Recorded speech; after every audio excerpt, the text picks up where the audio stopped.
What's up, everybody? I'm Drew Mazurek, and welcome back to another Spotlight. In this video, I want to shine a really bright spotlight on the new Ocean Way Studios Deluxe native plugin. If this is your first time seeing Ocean Way Studios Deluxe, I'm going to give you all the details and get you going fast. And if you own the original, I got you covered as well. I'm going to talk about all the cool and exciting new stuff this plugin does, and it is a lot. We have a ton to cover, so let's jump right in.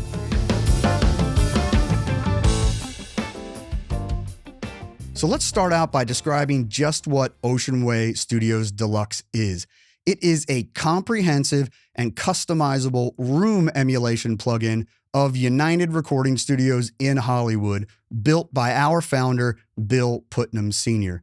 In 1976, he sold this studio to his good friend, Alan Sides, who continued the tradition of cranking out hits for many decades as Ocean Way Studios. We modeled Studio A and Studio B with multiple mic setups from Alan's famed collection. So we've got a mixer built in to control it all. And it has excellent signal processing that includes 2 new EQs, a collection of classic dynamics, and 3 new reverb chambers, making it a powerhouse for all sorts of processing tasks that I'm going to show you throughout this video. But before we dig into the details, I want to do some quick before and afters so that you don't have to wait to hear what this plugin can do. Let's check it out.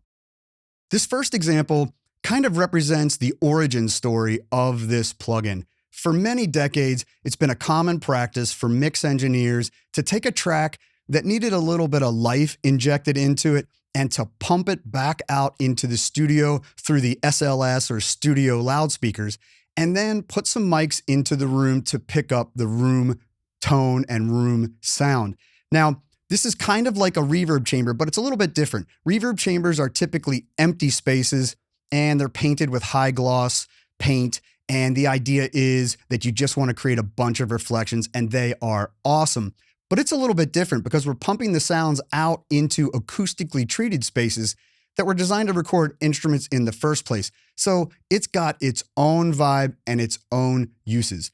Now, this first example is a raw Rhodes track, and it sounds really good. But what I want to do here is I'm going to play you the raw signal, and then I want to toggle back and forth between raw and a few different treatments in a couple of different scenarios. Let's check it out.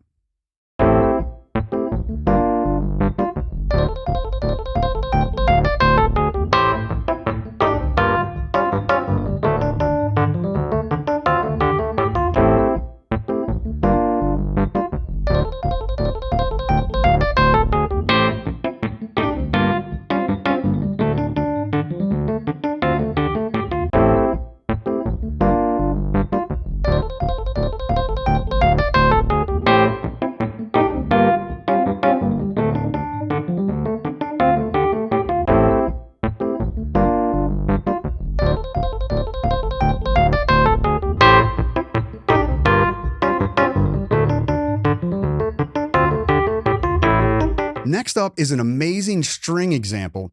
I've taken the raw output of an industry standard virtual orchestra program that sounds really, really good, but check out what Ocean Way can do to this sound.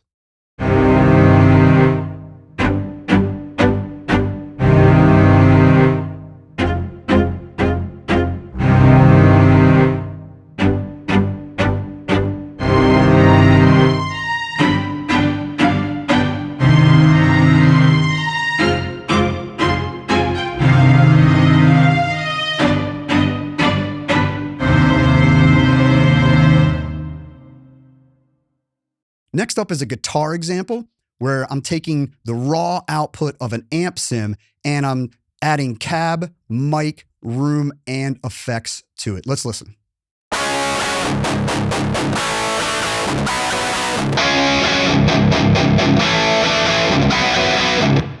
And here's a quick horn example.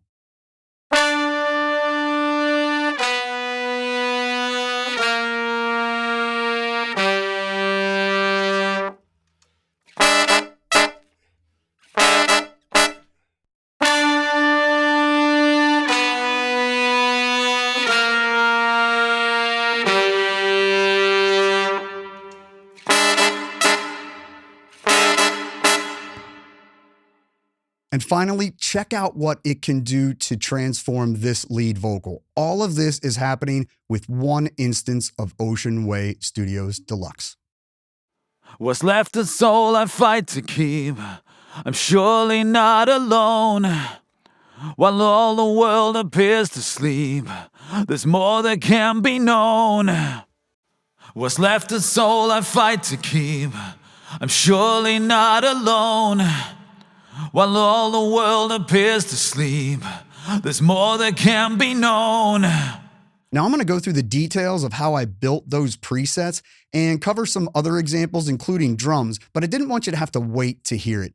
And now that we've heard it in action, let's start to learn how to use it. And in order to do that, we need to know what everything does and where are the controls. So let's take a look. If we start in the upper left section, you can see that we've modeled both Studio A and Studio B. Here's where you choose which studio you want to load. And then moving to the right, you'll see that each room has its own source modes. We have 2 for drums, and for acoustic, we have solo and piano. And then for speakers, we have a PA and 2 cabinets. Now, the PA is brand new to this plugin, and the cabinets have been revoiced. You got to hear a little bit of that in the quick examples before.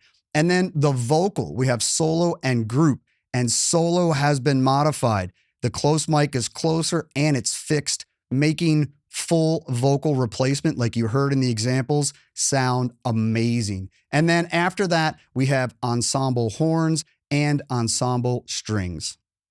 Each of these modes models the dispersion pattern that source would have had in the room. For example, drums are relatively omnidirectional, whereas grand piano fires up and down primarily. And you typically want this to match your source, but don't be afraid to experiment with any combination that you like. Now, next up is remic versus reverb mode. This one requires a little bit more explanation. When sound travels in a room, a portion of it goes directly from the source to the mic. We call this the direct sound. And then some of it goes out and reflects off of the first boundary or the earliest boundary it encounters and then hits the mic. That we call early reflections. And then after that, we have a whole bunch of closely spaced and densely packed reflections that our brain merges together into what we call reverb. So remic mode contains that crucial direct source to mic portion of the signal and is designed to completely replace the signal that you have fed into the plugin. Whereas reverb mode, we have removed the direct source to mic portion and we're just adding early reflections and reverb. The basic idea here is that remic mode is designed to completely transform the entirety of your vocal, including the direct sound you have fed into the plugin, while adding the sonic goodness of Alan's mic collection. Typically, you want to do this by putting it on a track directly using an insert. Reverb mode maintains the integrity of the signal you put into the plugin, and we're just adding that halo that those early reflections and reverb add. Typically, you'll do this on a send and a return. Let's take a listen to the difference between these two modes. To illustrate the difference between remic and reverb mode, I have a very simple example to show you here.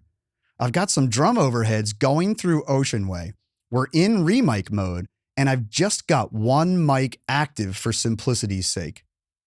Now I'm going to hit play, and I'm going to move the distance control, and you'll notice that the direct signal, as well as the reverberation, is impacted. It's as if we're in the room and we're moving the two mics.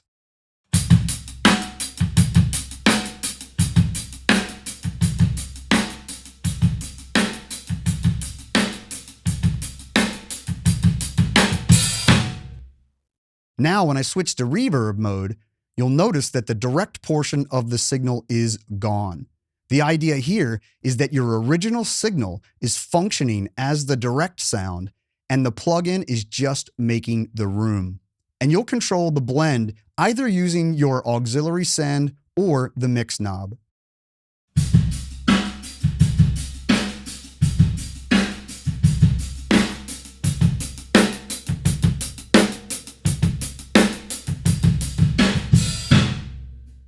If we continue into the upper right-hand corner, the UA diamond logo functions as the internal bypass.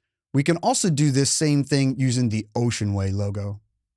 Below that, we have easy access to the master output slider and an output meter that comes to life when there is signal present. Next are the buttons to access the mixer and effects. We'll cover those in a minute. And then below that, we have on-off buttons for room, EQ, dynamics, and chamber. Lastly, an important toggle for those that are new to Ocean Way, toggling I or information on and off will give you detailed information as you hover over each control. As we swing back to the left along the bottom, you'll see that we have our extensive mic display and control. If the chosen mic has multiple patterns, we can choose it here. If you just see one polar pattern, then that's all that the mic had. We can use the sliders to control mic volumes, and of course, turn each one of them on and off, and they'll disappear from the studio. No assistant engineer needed. We also get tooltips and some keyboard shortcut reminders to make tweaking super fast. Oh, and a pro tip for you. If you shift-click, you can solo each mic individually. Now that we've had a detailed look at the main window, let's go back and expose the mixer. We can show and hide it as needed by toggling the mixer button. Each room has its own skin representing the console that was in the control room. Here we have the same set of controls for each of the 3 microphones. Starting at the top, we can control distance with the knob. However, the much cooler and more fun thing to do is click and drag the mics in the main window. Don't be afraid to have fun with this. You can always get them back to their original modeled position by option clicking or clicking on the word distance in the interface. Below the distance control is a button with a clock on it. Clicking this engages a line mode for that mic. This is a really cool feature that allows you to set the distance you like with all of the associated sonic and ambience changes that come with it, but keeping it aligned so that the distance that the sound would have taken to travel to that mic position is ignored. Essentially, this gives you the sonics that you want without any changes in the time domain that might not have worked in that given situation. Let's take a listen.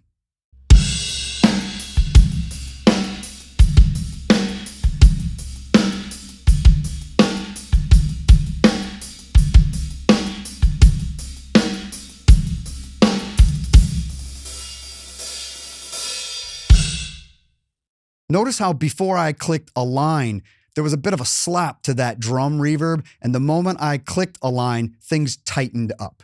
Next up, we have the high pass and low pass filters that are modeled from each studio's console. From there, we have a polarity or phase reversal button, a pan knob, mute, and fader like you'd expect in any mixer. And finally, we have our master channel. Starting at the top, we have another UA diamond logo, which allows us to bypass everything from here as well. Below that is pre-delay, which is only active when you're in reverb mode since it inserts a delay between the sound and the onset of the effect. Below that is a wet-dry knob, which is also only active in reverb mode. When you're in remic mode, both pre-delay and mix don't come into play since remic provides a complete replacement of the original sound. And then we have mono, which is used to collapse all of the mics to a mono signal. And then a left-right swap, which makes it easy to go from artist perspective to audience perspective without having to change pans in your DAW. And then a global mixer bypass of the mics and room, which is the same as the bypass used in the main window. I've got a cool tip for you later in the video that involves this button, so stay tuned for that. And lastly, a master volume control that is the same as the slider we mentioned earlier in the main window. Option click its fader cap to set it to 0. Okay, so let's move on to the effects section. We can access this by clicking its button below the mixer button. In this panel, we still have access to our master channel on the far right, but the other channels have been replaced with our EQ, our dynamics, and our chamber. We can put these in whatever order we want by dragging them up and down. This sets the signal flow as well. Speaking of signal flow, This effects section comes after the microphones, but before the master output level. So any changes that you make in the studio or in the mixer will impact the signal in this effects section. Each one has their own bypass button, and these are the same as the ones we showed earlier in the main window, and turning them on and off will impact CPU usage. With the EQ, you have two options. Studio A features the Rupert Neve designed 110 EQ from its console. B features the 550, of which 32 channels were available as the go-to EQ for the famed Dowcon console. The Dowcon was custom built for putting them in the 60s. These can be swapped for use in either studio. The dynamic section is a mix of classic pieces famously found at the studio. Starting at the right, Putnam's all-purpose 1176 FET limiter, the 670 tube compressor modeled from Allen's collection, the optical LA2A for transparent vocals and bass, and at the left, the Workhorse 160 VCA compressor. Lastly, we have our popular A-type crush and air modes that are great for explosive room effects and hyped vocals respectively. With an amount knob and a mix control, we can quickly get the sound we want without having to mess with a bunch of other parameters, and I love that. We also have a 3-position sidechain filter.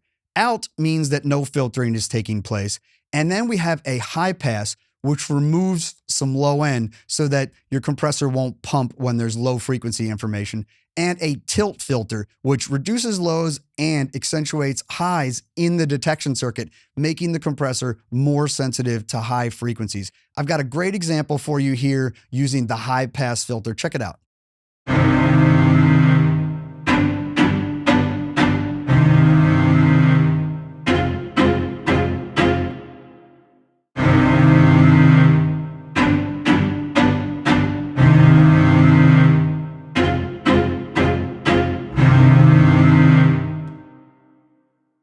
Notice how the compression is smoothed out when the filter is engaged, and when that filter is not engaged, when those strings go low, there's too much compression and I can feel it sucking in. Not good. And then here on the left, we have our side chain link. This links the detection circuit for the left channel and the right channel, and it ensures that even compression is applied to both channels and your stereo image won't shift. This is typically a good idea for stereo operation, but if you're just doing a little bit of dynamics processing, unlinked can sound good, so be sure to experiment with that. And finally, we have those 3 new distinct reverb chambers. We can control the amount, tailor the decay, and we've added cool modern features like pre-delay and controlling the width. Chambers A and D were always the favorite at Ocean Way, and Chamber W was actually the chamber at sister studio Western Recorders. Now that we've had a detailed tour of all aspects of the plugin, let's revisit the examples I played earlier in detail, and let's add a few more. So if we unpack the Rhodes examples a little bit, I've exposed the effects section, and you can see here that I've got some EQ going first, just typical smiley face stuff, adding some lows, cutting some mids, brightening it up a little bit. And then that is feeding into the compressor. I have the high pass on the sidechain filter, kind of like I showed earlier with the strings, where the low end won't pump it and make it over compress. Not using the chamber in this example.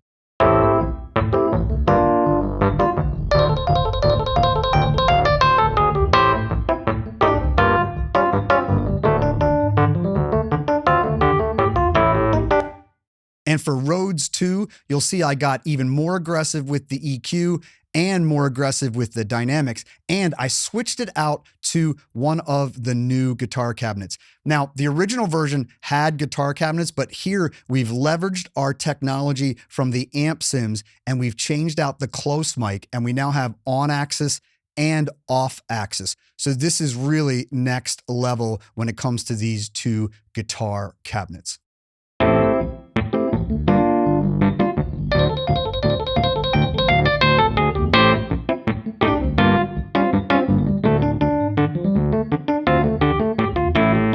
For Rhodes 3, I just wanted to show you that cab example taken into the big studio could give you a different vibe. Didn't have nearly the same kind of EQ needs here, and the dynamics stayed pretty much the same.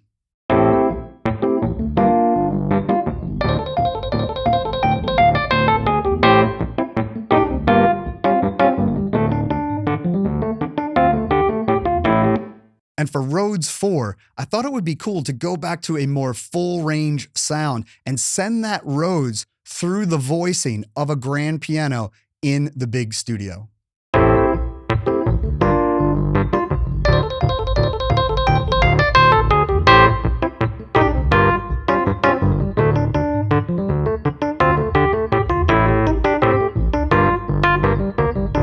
Okay, so let's dig into the strings preset a little bit more now with the effects pane open. And you can see I'm using all three mics, but I'm not even using that far mic that much. I'm kind of leaning on the chamber here, if you'll remember this example. And so we've got some modest EQ, cutting a little mids, brightening it up a little bit, feeding it into the dynamics processing. You heard the effectiveness of that high pass filter earlier in the video. And now the chamber is in here. I'm using chamber W, and I'm more towards the long side. You know, with strings, we want to make them big and epic. Let's go ahead and listen to that.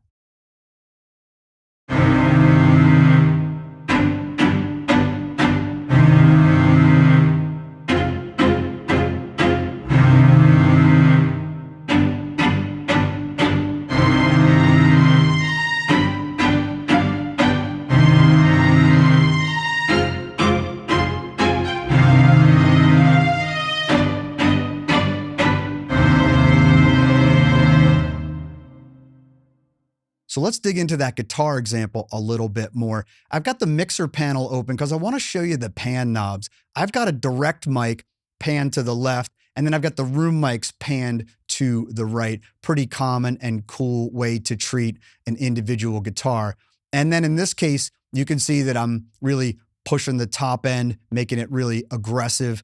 And the dynamics section here is LA2A, so super smooth. And then I do have that reverb chamber happening here, but I've got it shorter. And then as you can see here, I've got Lion as the amp source, but I've got it in direct mode. Now, of course, Lion has amazing cabinets, but I wanted to just show you that you can take the cabinets there, turn them off, come into Ocean Way, and resculpt the sound however you like. Let's check it out.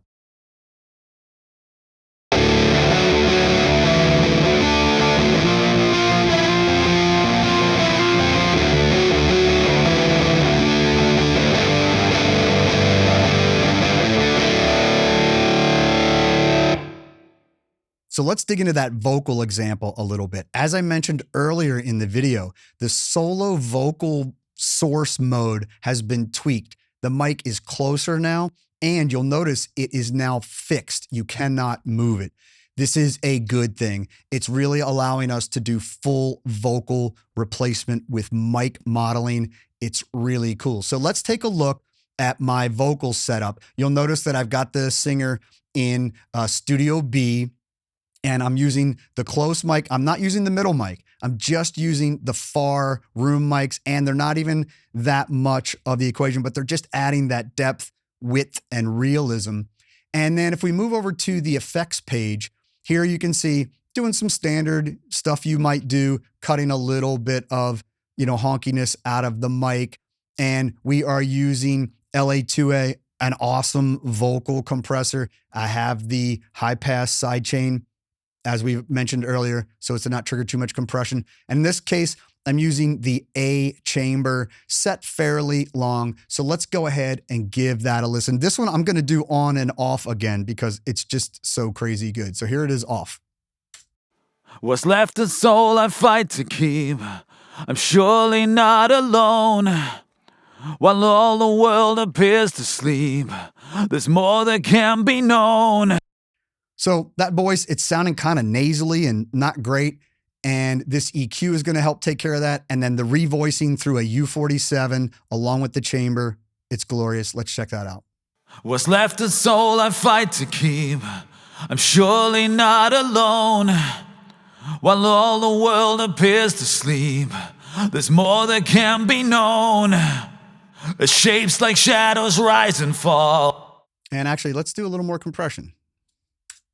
What's left of soul I fight to keep. I'm surely not alone. While all the world appears to sleep, there's more that can be known. Awesome. Okay, so this video can't be complete without some drum examples. And I've got several here to show you, starting with some super subtle stuff and then building from there. Let's check out this first example. And I've got some drum overheads and I've got them soloed up for you. And I'm gonna turn off Ocean Way so that we can hear the natural recording of these overheads.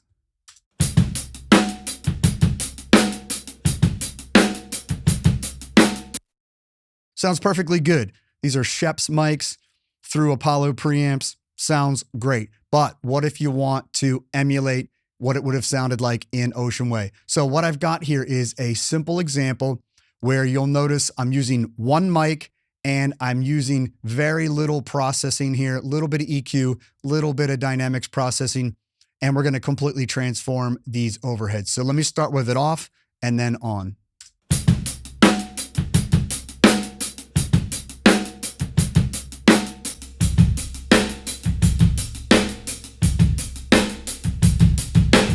So super subtle, but that in headphones on good monitors takes something that's a little flat and a little dull and makes it three-dimensional. And for me, that kind of stuff is super cool. Now let's switch over to Studio B and guess what? Let's turn off the mics. So same overhead drum mics.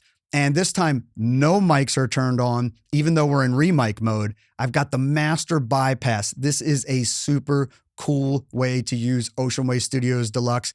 I am just using the processing section. So we're able to use the new EQ and a classic 670 Fairchild and no chamber in this case. And check it out.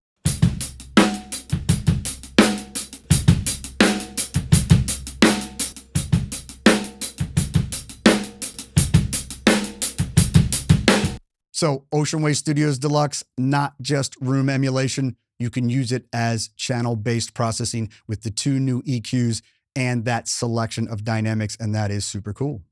So another drum example, I used this one a little bit earlier to talk about aligned mode. And so this is on a send and a return. And I am using the EQ fairly aggressively. And the compression, I've got the amount knob high, but that's mostly just because I'm not sending a bunch of signal into it, so it needs to be up there. And so let's hear this. I'm going to mute the reverb, and we're going to play it without and with.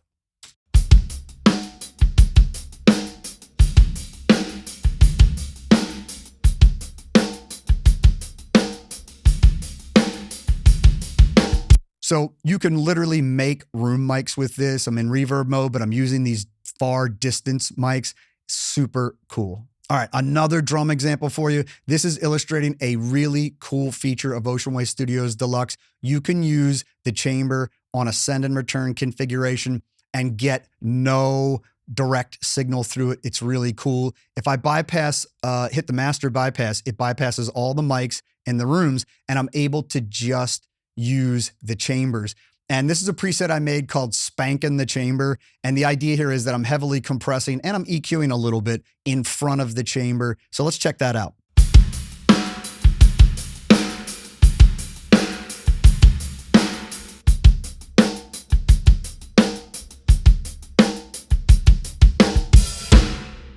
So really cool way to implement Ocean Way Studios Deluxe as your new go-to chamber reverb. So the last thing to mention here is to make sure you check out the presets. As you can see here in Luna, we have a ton of presets available to you. Make sure you make use of the tagging system. If you are looking for bright sounds, you can search for bright sounds that involve solo vocal. So right here, I have all the presets that are tagged bright and solo vocal, super powerful. Let's cancel out our tags. And let's say you want to go into artist mode. Let's choose Alan, right? No one knows the studio better than he does. These are presets that he made for us. Let's get rid of that tag. And you'll see here Daryl Thorpe, Chris Dugan, Jeff Balding, Jack Knife Lee. These are people that have worked in Ocean Way and they know the room and they've built presets for us. Super cool. So make sure that you check those out. So there you have it. Some awesome stuff coming from Ocean Way Studios Deluxe. The original plugin has been a go-to for me and in every mix since we released it 12 years ago. And all the new stuff in Ocean Way Studios Deluxe has just taken that to the next level. I know it's going to become a crucial part of all of your productions. Let me know in the comments, what is your favorite use for Ocean Way Studios? And don't sleep on the manual. Check it out, read it through. Lots of cool detail and history in there. And of course, be sure to like and subscribe and hit that bell button so that you're notified of all new UA content. And I will see you in the next Spotlight.